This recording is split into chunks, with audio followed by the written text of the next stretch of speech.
يا أيها الذين آمنوا استعينوا بالصبر والصلاة إن الله مع الصابرين.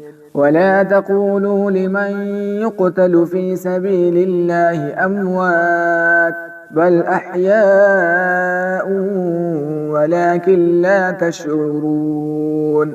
ولنبلونكم بشيء من الخوف والجوع ونقص من الأموال والأنفس والثمرات وبشر الصابرين الذين إذا أصابتهم مصيبة قالوا إنا لله وإنا إليه راجعون. أولئك عليهم صلوات من ربهم ورحمة وأولئك هم المهتدون. إن الصفا والمروة من شعائر الله فمن حج البيت أو اعتمر فلا جناح عليه أن يطوف بهما ومن تطوع خيرا فإن الله شاكر عليم.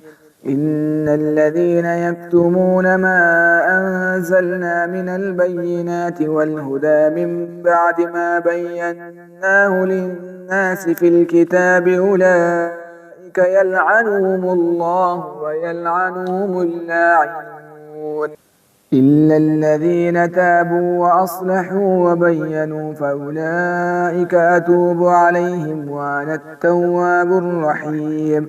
إن الذين كفروا وماتوا وهم كفار أولئك عليهم لعنة الله والملائكة والناس أجمعين خالدين فيها لا يخفف عنهم العذاب ولا هم ينصرون. وإلهكم إله واحد لا إله إلا هو الرحمن الرحيم.